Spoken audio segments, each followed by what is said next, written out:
Okay, everybody, thank you for joining us tonight on Reality's Breakdown.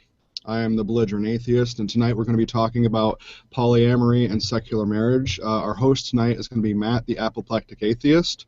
We're also joined by Sir Jewelot and Sir Chad of Denver. Don't forget to stick around for the Atheist Spotlight near the end of the show, and I am going to turn it over to Apoplectic. Hey, how's everybody doing tonight? Couple things I want to just give a disclaimer on before I start. Number one is, Chad, if you can mute yourself, that'd be great. And then I'll go into my normal spiel is how I usually do these things is I write everything out beforehand because I want to get my thoughts together so they flow better because I kind of have awkward pauses. And then the other thing is my wife proofread this and suggested I change all the words bang, as in to have sex, or bang or banged, to sex, because she thought that would alienate female viewers. So just so you know, if it sounds a little weird, I had to change all the bangs to sex, okay? So I'll go on with my story now. I'll start by giving my history with the subject, then move on to my current take on polyamory. In my teens and early 20s, I was fairly sexually active. Oh, I also want to say, like, I'm in no way boasting about this. Like, it sounds like maybe I am, but I understand. Like, I'm just believe me, I'm not. Okay. So in my teens and early 20s, I was fairly sexually active. I enjoyed those times very much, even if I cringe a bit at some of the things I did. A couple of times I ended up sleeping with or stealing a friend's girlfriend.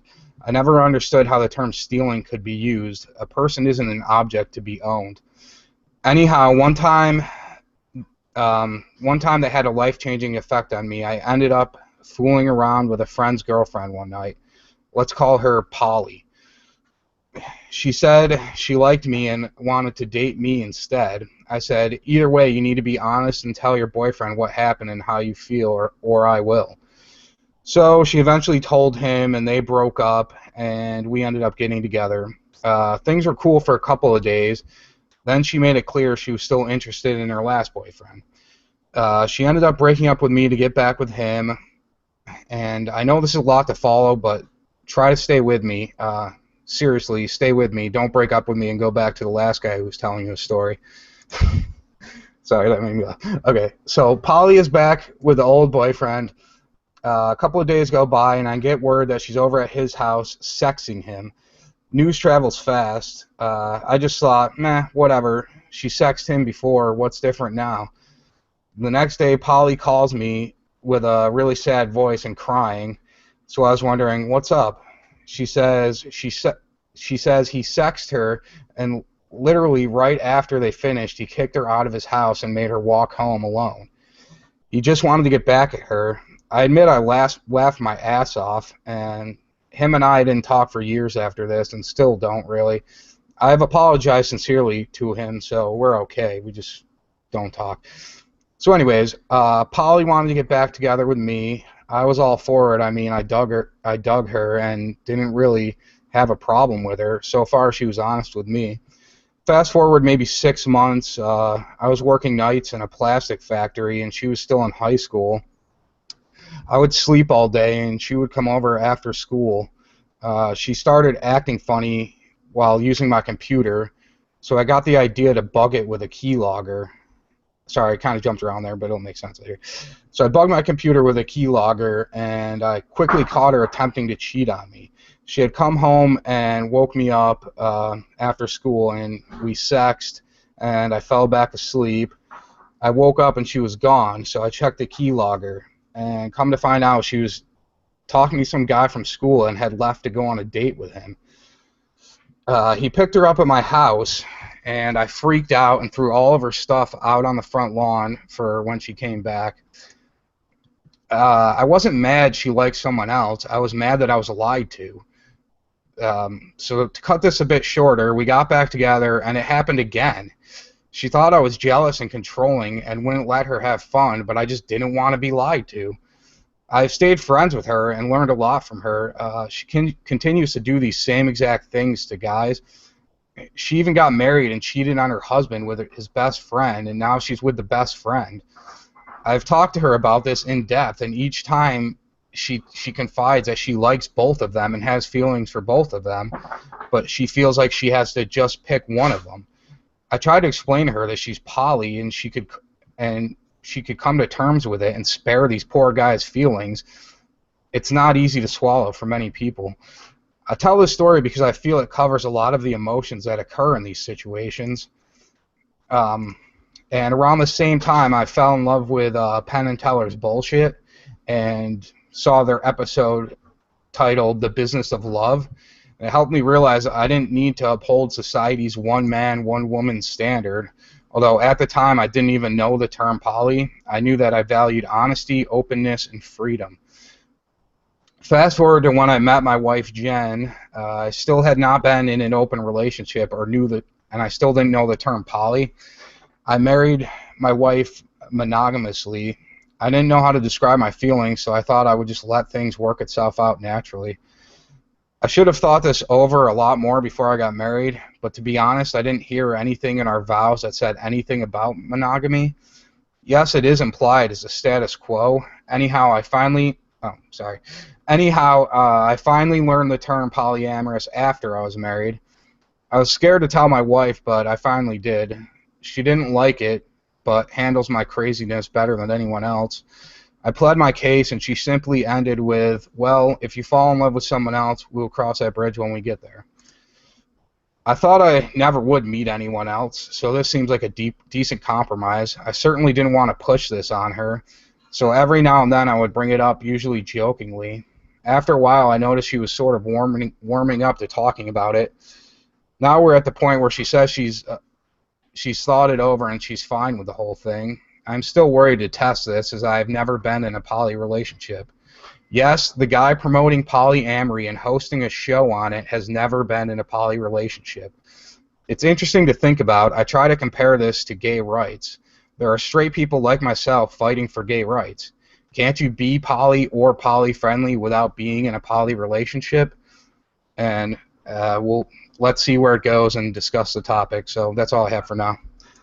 I did want to note really quick that I want to include some other topics with polyamory, including secular marriage and what our ideal secular marriage would be. So that's why I included that in the title. But you guys got anything on that? I did first want to say I was, even though that you had kind of prefaced what was going on with the word sex, it sounded like you said sexted instead, so I was confused when you were talking about in how she got kicked out of the house after they were sexted. But it was brought to my attention, Chad corrected me, that it was sexed, but the suffix on the word sex was kind of confusing, so I did kind of want to bring it out that they had sex, and then after that she was kicked out, correct? Yeah, he just basically, I'm going to use bang now, all right? I said enough sex.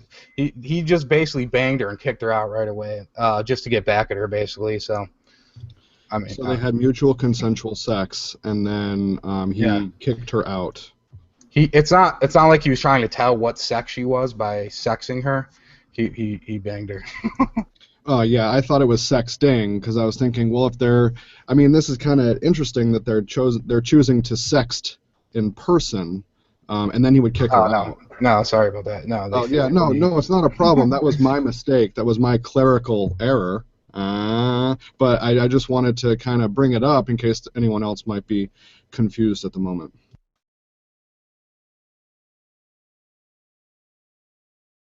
Yeah, just to reiterate, any word sex should have been bang. You're getting the oh my in the background, and I think that there certainly could be, like I said, like Alan alluded to, perhaps a little bit more of a clarification as to, what you're referring to with respect to that. I mean, I had sex with this person or something like that would have been probably a good descriptor, but let's not get hung up on semantics, shall we? So we get the concept of what you're saying. I do have a couple questions. So, how has your mindset changed now, if at all, since the situation you've described? Oh, it's changed like immensely. At the time, I basically didn't even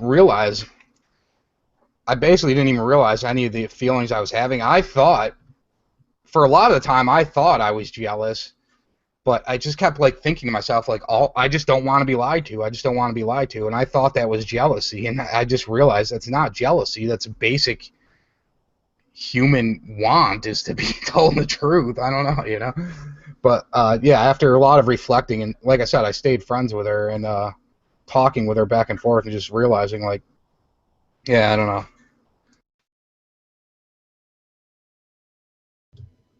No, I hear your story, and I think that I want to kind of go back to what you were saying, is that you don't have to be gay to be an advocate for civil rights for people that are gay or lesbian or bi or trans or queer or intersex. And you don't have to be something just to advocate for it. You don't have to be something in order to support it. And definitely, I mean, polyamory is one of those things where everyone talks about it being a moral gray area, and it's I don't really see it as a moral gray area. I don't think that polyamory should be illegal. As long as you're consenting adults, you're participating in a consenting relationship that all of you are agreeing to, I don't think that there should be a problem, in my opinion. Yeah, I mean, as far as marriage goes, I think it should be all or nothing type thing, you know? Well, for consenting adults, you know what I'm saying? But yeah, I mean, I don't, I think that's hopefully our next milestone we're going to hit as far as marriage goes, is because everybody wants to fight for equal rights, but they're only fighting for one man, you know, two-person couples. It's like, why? I don't get it. So, question: have you read or done any research on the book called "The Ethical Slut," which basically Yeah, details, go ahead. yeah. If you mentioned it you suggested it to me, and I did pick it up, but I haven't finished the whole thing. I kind of skimmed through it, but yeah, a lot of the things I've done tons of research on the topic, just never actually purchased the book. So a lot of the themes are recurring, kind of in the poly whatever database. But yeah, it's definitely interesting. I probably, you know what I mean, a good textbook for anybody looking to research. Oh, you're muted. Oh, well, I might as well do my long drone here.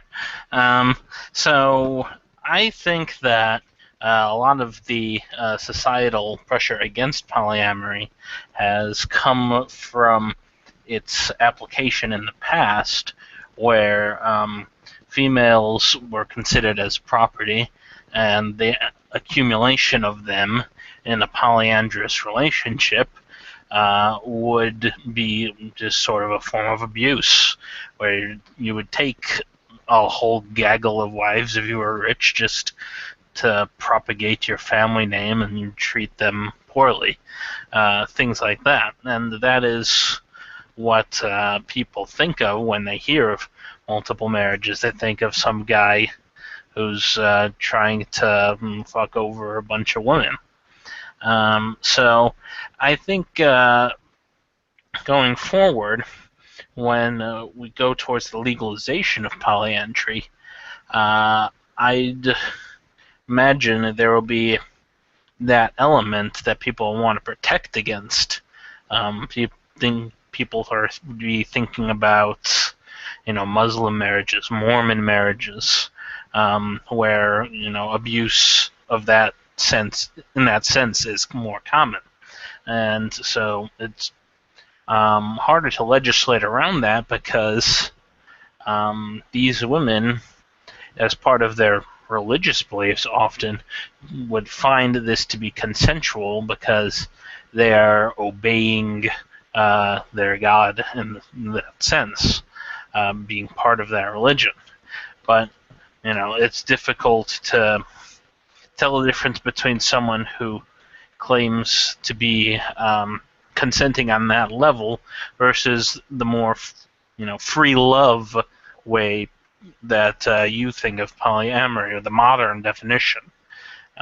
So I like that we present this side of it, and this is kind of the side going forward, but it's also important to realize the perception of it to try and guide people away from that old-fashioned mentality. Well, I would have to say that I see what you're saying, and I partially agree with your statement. Now, what I would also say is that you could use that argument for almost anything, any type of religious practice or ritual or something like that. Imagining you're eating the body of Christ while you're taking communion is one thing.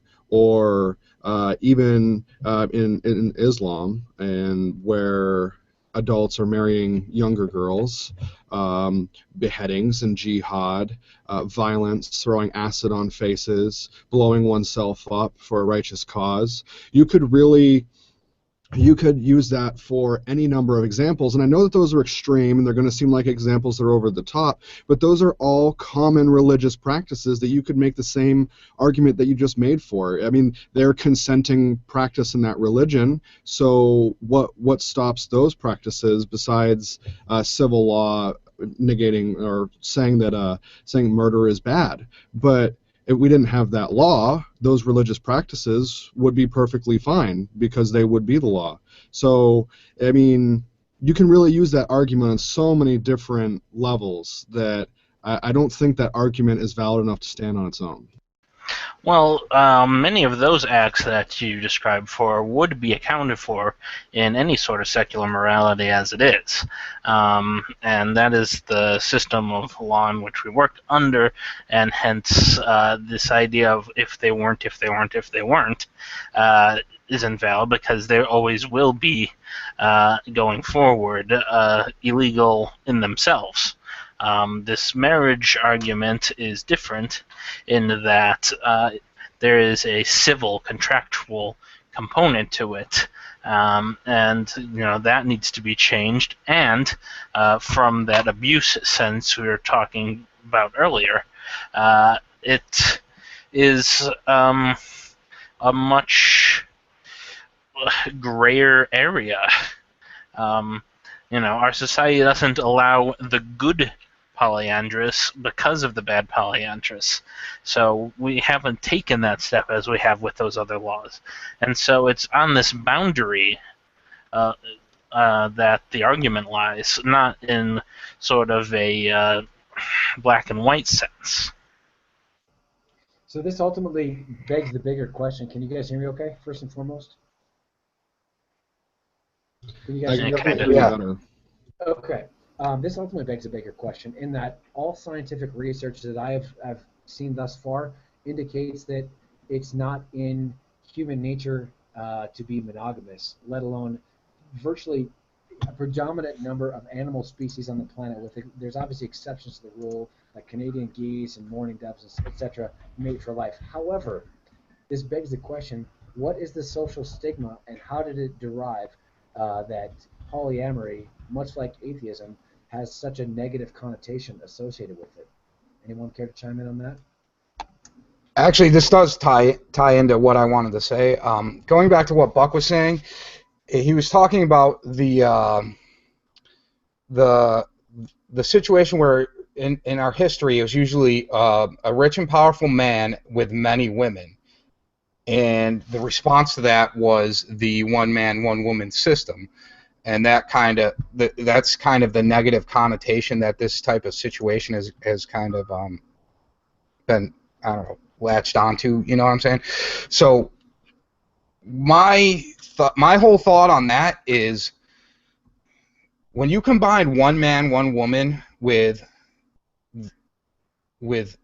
slut shaming and misogyny and the patriarchy, you basically get a system where it's one man, one woman, and the man can go out and screw anybody he wants and gets a pat on the back for it, and the woman has to stay home and do all the cooking and cleaning, and if she does anything even remotely sexual, then she's a slut.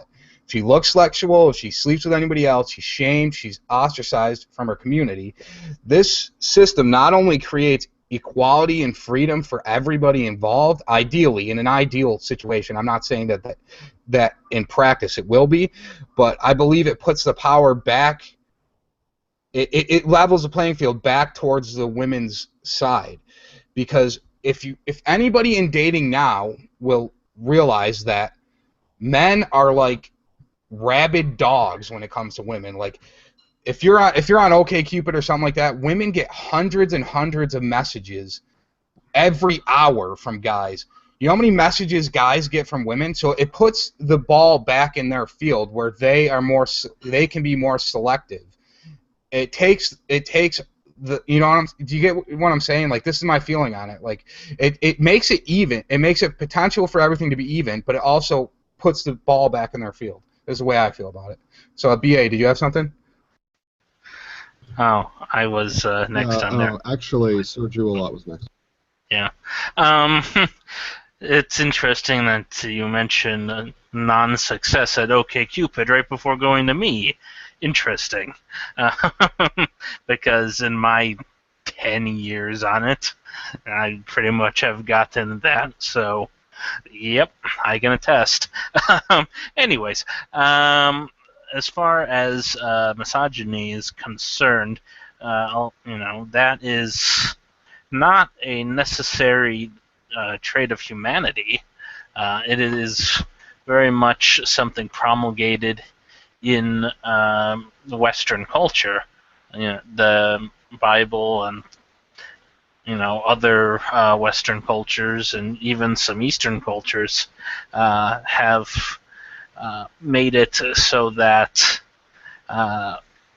the male is the superior or the dominant, purely based on hierarchy, sexual dimorphism, whatnot. And so going from that standpoint, yes, absolutely, that's why people will get these sorts of messages, and to overcome that from a legal standpoint, in order to have a society that can operate with a law like polyandry, with that being our cultural background, you have to create additional safety measures in order to keep that method, which is sort of culturally ingrained, from being a dominant method of using polyandry. Okay, so I would like to start real quick by saying that the frequency of the messages that a person gets online from either a man or a woman, I think in the instances that was being discussed was straight relationship or straight interactions, probably. I was just pointing out the fact that men are more active in seeking a mate, and they're gonna whatever. I was just trying to point out that it puts the ball back in the woman's court as to it puts more power back on her side of the situation, I feel. Right, no, I hear you, and I'll let you finish, but it's my turn. No, I'm just kidding. So I was saying that it's also a lot of demographics. Okay, there are more women in the world than men. Okay, that's just that is fact. Statistically, as far as census data, there are more women than men. Now, if you're around a military town, okay, there are much more men than women.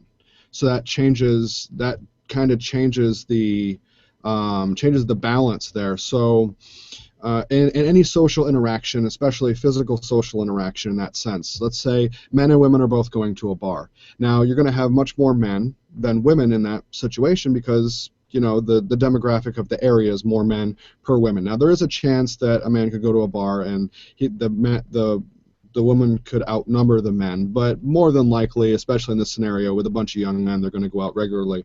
So going to the bar, there are more men than women. Now, women are much more likely to be hit on by more men than the other way around. And that's not just the social norm of the man is supposed to approach the woman, which has become a cultural norm, but it is also because statistically there would be more men than women. The women wouldn't have to go to interact with the men because the men would be going toward the women. It's kind of competition. Now, I know that that is a sweeping generalization, but if you kind of look at how the psychosocial, I guess is the word I'm going to use at this time, how that situation would play out, for lack of a terminology. That is how that would work. Now, if you go to an area where there is a vast more abundance, I wasn't correct. Right? There is a lot more women than men, especially, like, let's say you go out towards the West Coast. You go to California, maybe San Francisco area, maybe LA, where you're going to see more women concentrated in one area than men. That you're much more likely in that scenario for women to approach men, not just for male success rate. And that is because of not only there being more women, making it feel more safe, but also because there are more women, and if women had the desire to interact with a man, she would be more likely to approach a man. Now, one other thing I was going to say is just making something legal does not, like saying you making polyamory legal, changing the legality of polyamory and making multiple marriages legal will not change the social stigma of being a quote-unquote slut. I'm saying that because, granted, it would enable the conversation more. More people would be talking about it, but I don't really think that it would really change that social dynamic. We are changing slowly, and we're making baby steps, and we're really progressing, and our country has come a long way, but we still have a long way to go. And where it might be another baby step that we can take that might be slightly empowering for women, I do not think that it's going to be that much of a tipping point. So if I may chime in quickly here, I think a lot of what you said, Alan, actually has a lot of merit, and just kind of digesting some of what you and other people have said, BA and crew have said has merit. Here's where I wanted to point something out in that. So, I've heard, kind of a consensus amongst most of the people in the group here that, women tend to have the upper hand with respect to polyamory, and it basically allows them an opportunity to not have the stigma associated with them of being sluts per se, and it, there's in disproportionate areas of which you've mentioned, I think San Francisco being one of the areas that might have more women to men, as far as ratio goes. I don't know if we'll ever fully get away from the stigma, but here's the point I wanted to make, is that help me out here, guys. I just drew a blank, sorry. Yeah, I do that all the time. Okay. Yeah, I don't know. I was following BA, so. Were you going to talk about how it would make sense, but disproportionately? Okay, now here's where I was going with this, is that in secular societies, there's a lot of evidence supports the fact that less people are getting married now, and people are waiting a lot longer to get married, to basically just have one mate. So from the statistics I've seen thus far, is there are a growing number of people who are not in monogamous relationships for the fact that they do want to kind of embrace a little bit more of the polyamorous lifestyle, if you will, or date multiple people simultaneously.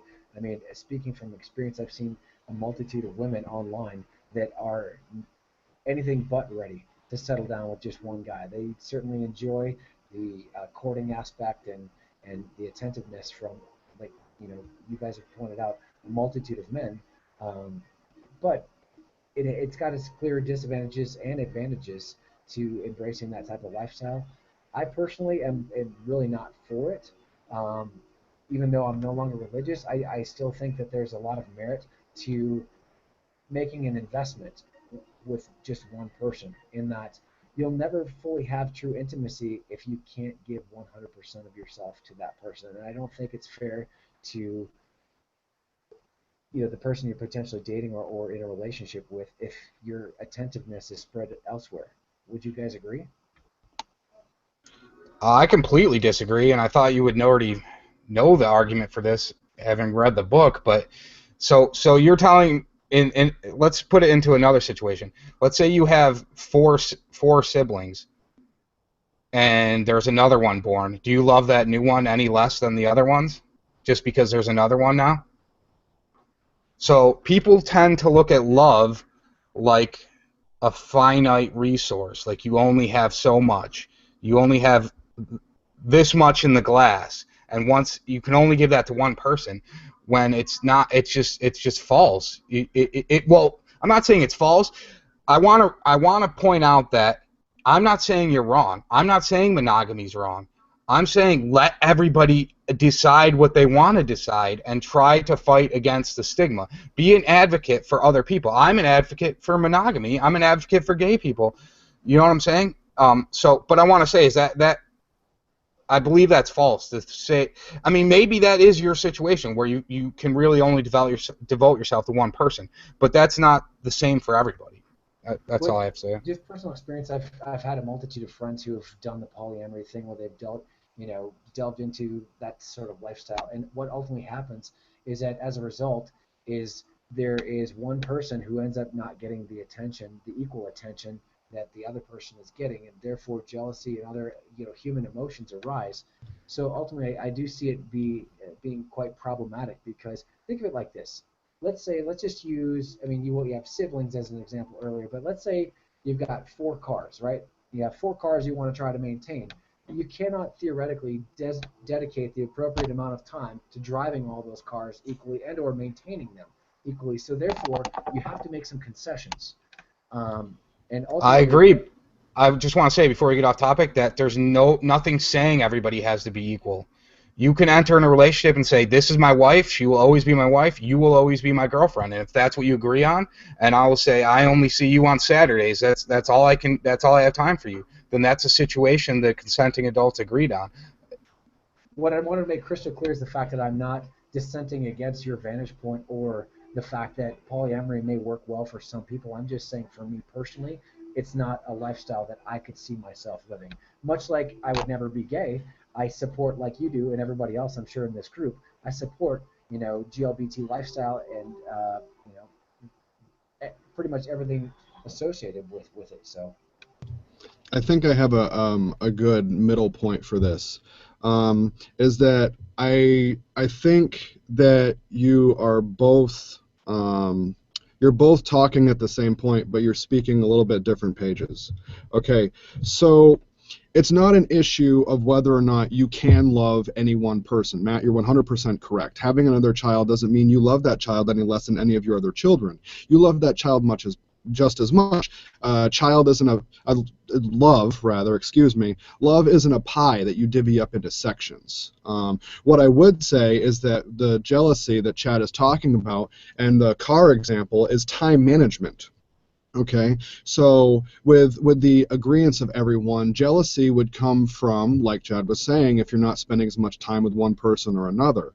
Now, in a good poly relationship, that I can tell, and like I said, this is not a sweeping generalization. This is just one person's opinion on this very complex subject.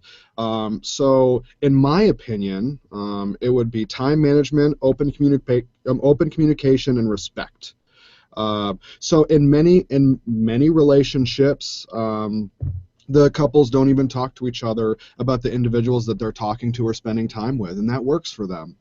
In many situations, there's an open communication and everyone knows everyone and they're fine with that. And then in many other situations, they know, you are my wife, you are my husband, you are the most important person to me, and anything that comes to jeopardize that, we talk to each other with open communication, and if you feel at any point that you don't care for what's going on, we'll scale it back, we'll talk about it, and we'll come to an agreement. We'll talk about things. But it comes down really to time management, communication, and respect. Everyone has to respect each other, primary partners, secondary partners, however that's going to work, and they have to have an equal understanding. And without it comes down to the time management problem. I have way too many hobbies, like the show, to really actively participate, but I guess my point is that you have to have that open communication, respect, and time management. And I will pass it over to Apoplectic, and then I think we are going to he's going to wrap it up and go straight into the next segment. Okay, real quick, I'll say I agree with you, and I think every situation is going to be different. Clearly, if I were to bring another person I loved into my situation, there's no way they could have the same thing my wife and I have. My wife and I have been together for 7 years, so clearly we have a stronger bond. I mean, you know what I'm saying? So any person coming in would have to understand that and realize that my time is going to be divided, and that is a problem, and that's where communication comes in, and I, you know, yeah. So to close this out, I think Chad touched on this earlier, and I want to bring it back around, and this kind of ties into another theory that I want to leave people with.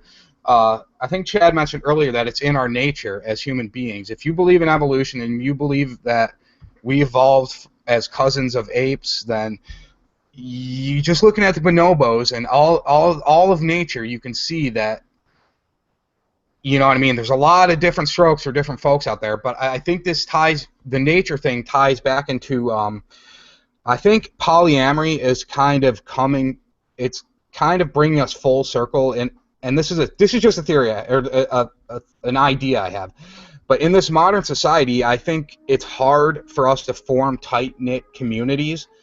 And I think polyamory is a tool to be used to form close communities in a modern world where you don't talk to your neighbors all the time, or your neighbor's creepy and you don't want to talk to your neighbors. So maybe someone halfway across town is somebody you love, and they help you take care of your kids. And maybe sometimes you bang, maybe sometimes you don't. But it's kind of like a modern tribal. I feel like it's a way to get back to those tribal roots and form a network of support with people in a modern capacity. So there's that aspect. And if anybody else has anything, you can go, or we can move on. Okay, I think we're going to move it forward, and our next segment, of course, is going to be our current event. So I would like to pass it on to Sir Jewelot for the current event. Live from the HCNN News Desk in beautiful downtown Russell Township, Ohio.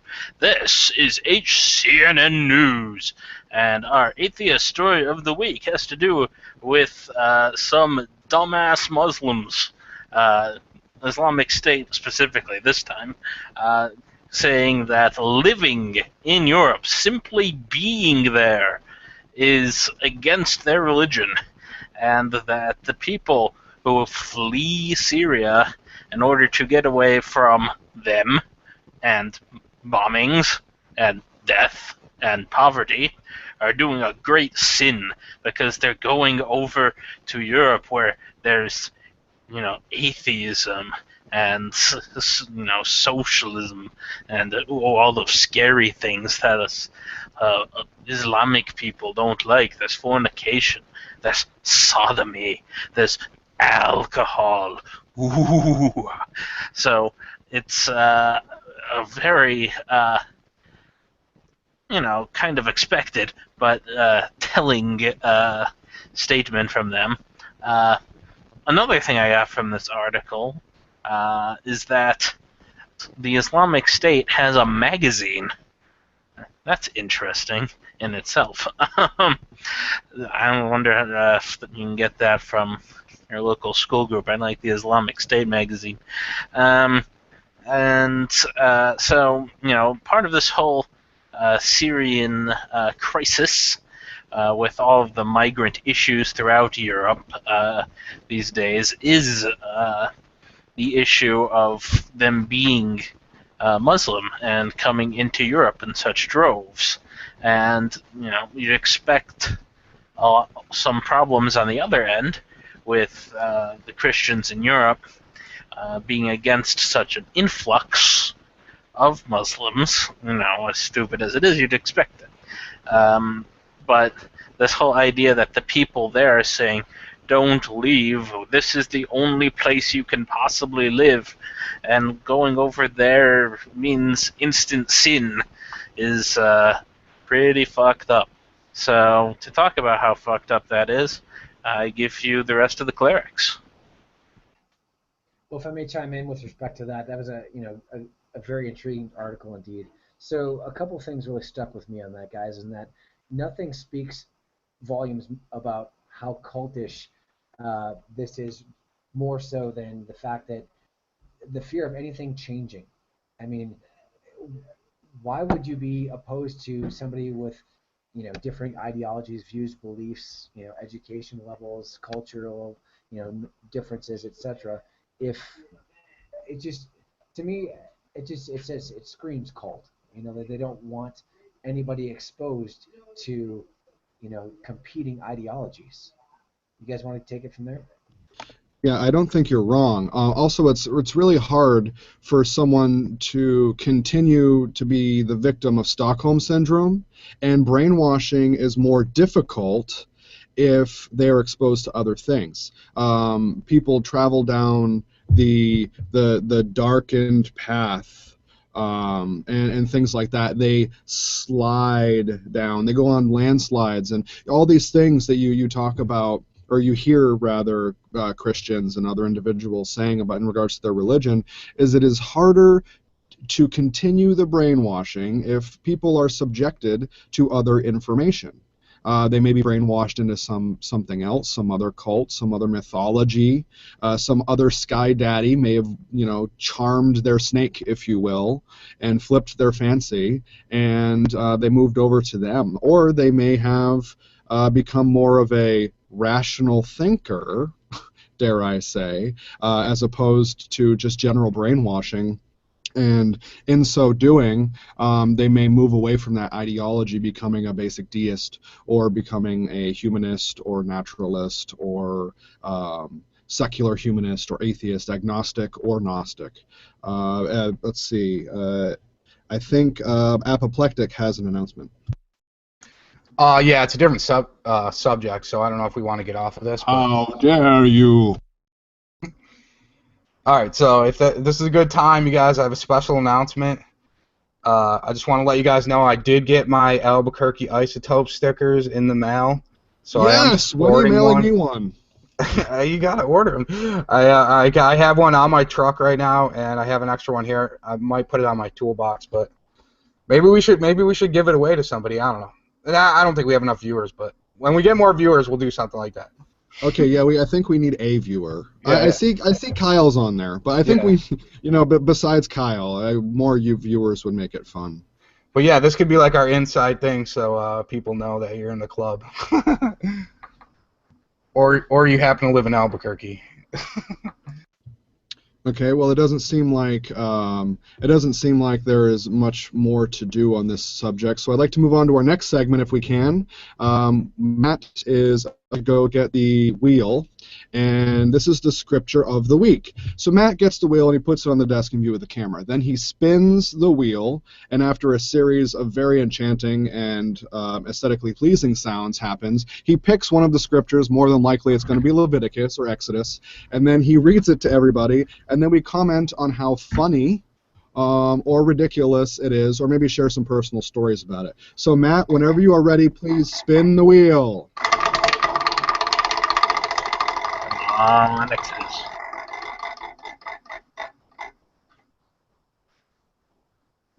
It's a small one. Those are some pretty aesthetically pleasing sounds. I wanted to point that out. It's a small one. That's what she said. All right.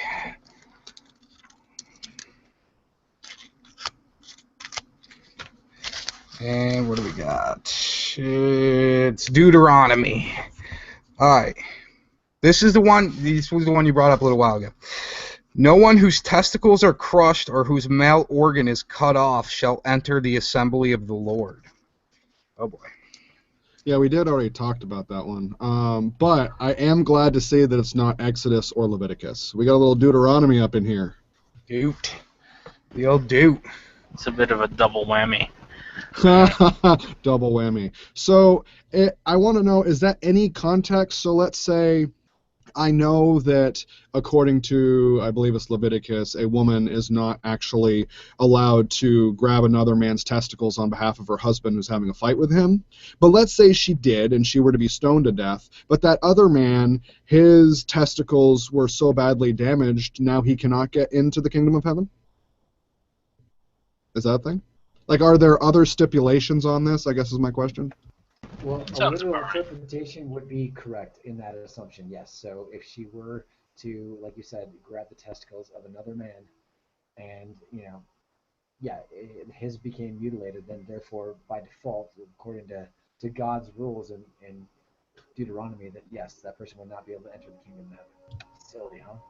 Okay, so I want to know, does Lorena Bobbitt's husband get into heaven? Nope. No. I know I was taken aback a little bit there. Half of our audience, which is one, maybe have to actually Google it. But, I mean, anyone that's watching in the future, they might have to Google Lorena Bobbitt. But, I mean, for anyone that doesn't know, I guess I can really talk about it real quick. So this woman cuts her husband's junk off after an argument. I'm going to use the word junk because that's very politically correct. She cuts his junk off with, what was it, a pair of scissors or a knife? I don't know, but he got it sewed back on, dude. I want to say that it was a knife, and then she threw it out the window, I think, so it got a little bit mangled, a little bit more. But yeah, in this instance, everyone is telling me that he would not be able to get into heaven, and he was sleeping at the time, by the way. No, he got it sewn back on, dude. He got it sewn back on? He became an adult film star. He had a genetically enhanced version of his former self, where it was elongated even more so than before, according to the urban legend. So. But he still can't get into heaven because his junk was still mutilated. Even if you get it reattached, I'm assuming that if you go directly off of the scripture, which not many individuals that follow the scripture would do, it would say that he couldn't get back into heaven because it's still mutilated. The last one like this we brought up, it actually says the assembly of the Lord. So the argument was that's just into church, not actually, that doesn't count for heaven apparently. But one of the many contradictions that I particularly enjoy is that the Bible basically in two separate accounts basically says that one shall not cut the genitalia of a male, and then the other one, in order to enter the heaven, you've got to basically circumcise your child. So God obviously created us uncircumcised, right? It just doesn't happen by its own, own doing. Nature doesn't circumcise us naturally. So if nothing screams contradiction and/or God clearly doesn't know what He's talking about more than the male genitalia and how it should be cut or not cut, I don't know what does. Oh, we could go all day about the logical fallacies placed within the scripture of the Jebus. I would like to direct everyone's attention real quick to Zillicus. Zillicus put in the chat, John Bobbitt made porn after the incident. So porn, and this is being slang for pornography. Get the F out of here, dude. So Zillicus is saying that John Bobbitt made pornography, and I think he just inspired a few Google searches right after the show, or during the show. I think Zillicus is John Bobbitt. I mentioned that beforehand. Yeah, he'd entered the adult film industry, so. Okay, it looks like Sir Juilot's looking it up right now. So, Zillicus, thank you. I'm looking it up, too. All right, so... it's on Pornhub. That is apparently Matt's go-to adult site is going to be Pornhub. No, they are not endorsing this show, but we did give him a little shout out, I guess. Matt, is that your atheist spotlight for the week? Today's show is brought to you by Pornhub. Oh, Pornhub? No. No, next week he's going to have a Pornhub hat he's going to be wearing on the show. I like that. I don't know. I switch around a little bit. What's that one? X-Hamster? I get on there sometimes. That's a good one. All right. Anyhow. So, anyways, we derailed horribly there. So, actually, I would like to move on to the spotlight. So, yeah, that was a huge digression, Chad. You're right. So, Matt, can you tell us about your atheist spotlight for the week? Okay. Yeah. hold on, I gotta close this video up. 1 second. Okay. Atheist Spotlight this week is going to be the Polyatheist group on Facebook. I just thought it was kind of fitting. If anybody watching this happens to be a polyatheist, you should join up there. I think the creator of the group is, I probably shouldn't say his name because it's a closed group. But anyways, I wanted to try to pick one person to kind of spotlight, but I don't think that's possible in this situation. So yeah, you guys check it out. Be with like-minded people. I wish I had more to offer on that, but it just kind of fit. Okay. Does Polyatheist group have some type of YouTube channel that we can throw on the side of our channel on the main section? Nah, I don't think so, but we'll find something to put there. Okay, no. Well, if we don't have a channel, so we'll put the link in the. Well, actually we won't put a link in the description below. I guess it's a closed group, but you can look them up. One person that I would like to highlight is going to be Foxhole Atheist. I don't think we've highlighted him yet. He's not very politically correct, but this individual covers all kinds of topics ranging from left all the way through right. He really covers the gambit, kind of going against the fallacy, his name kind of going against the fallacy that there are no atheists in foxholes, which him and I both know as veterans know that is incorrect. But I will share real quick just so that everyone can get a screen of that. Was that the guy who was with Talk Secular or whatever it was? Yes. He is on secular TV. He does have sections and videos that he puts up on there. But as you can see, my favorite bubble hash vaporizer. He has all kinds of videos on there, I guess is my point. So we'll go over here and you can see some of the stuff that he has. He does have explicit content in his videos. He does use explicit language, much like we do on our show. But he takes it to another level. But if you're fine with that, please check him out. He's going to be on our channel on the right-hand side, the Atheist Spotlight on the week, and then I guess you can check out Polyatheist Group on Facebook and that as well. Tonight we did talk about polyamory, polyandry, and secular marriage. We discussed everything from John Bobbitt all the way back to adult films, also including hamsters. That's Matt's favorite. And we covered Syrian refugees as well. So does anyone have any closing remarks they would like to add before we sign off? Welcome to our newest cleric officially, Mr. Chad over there. Sir Chad. Yeah, I guess I did with a louder mic next week. Sorry about that. I did forget to, at the beginning of the episode, announce our newest cleric, Sir Chad of Denver. I did put it out on Twitter, and I did put it in the chat on the YouTube video. But welcome to Sir Chad of Denver. He is going to be making some more regular appearances on the show, much to the delight of some of our fans who have said he was a good guest on our last week, and he expressed some interest. So we're glad to have him on the show. Thank you. Of course, we're really glad to have everyone on the show except for Sergio a lot. No, I'm just kidding, Buck. Sounds about right. We should put it out there that any women interested in ever being on the show at all, the door is completely open. Like, we're not just looking for guys here. No, any individual, I think is what Matt means. LGBTQI. You can be trans. Any individual that'd like to come on the show. You can shoot Neckbeard Nation or myself, the Belligerent Atheist, or you can send an email to hereticclerics@gmail.com. All of this contact information can be found on the Belligerent Atheist, Neckbeard Nation, or Heretic Clerics YouTube channels. Again, I would like to thank everyone for showing up tonight.